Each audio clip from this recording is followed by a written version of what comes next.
গ্রামের পরিবেশটা এরকম, চারিদিকে ধান গাছপালা, পাখির ডাক, কোলাহল, সবুজ শ্যামল।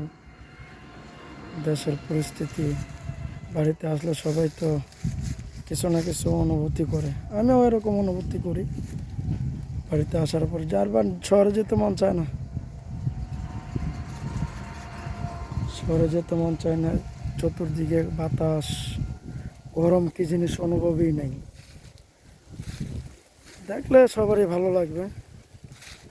আমাদের দেশের পরিস্থিতির এরকমই, গ্রাম অঞ্চল, মেঠো পথ রাস্তা, বন্ধের মাঝখান দিয়ে ছোট ছোট মেঠো পথ, হেঁটে যেতে ভালোই লাগে।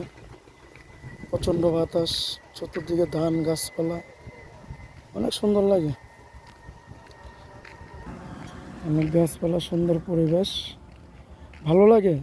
দেশের পরিস্থিতি সবার কাছেই ভালো লাগে। গ্রামে আসার পরে শহরে আর যেতে মন চায় না এখন আর। বাড়িতে আসলে পরে ছোটোবেলার কথা মনে পড়ে যায়। এই যে ধান, বৈশাখে ধান উঠাবো, কৃষকেরা বৈশাখে ধান উঠানোর পরে যে জায়গা জমি সব খালি থাকবে, ওইখানের মধ্যে আমরা খেলাধুলা করবো সবসময়। আগে করতাম, এখন করি না, এখন আমাকে ছোটো বেশ করে।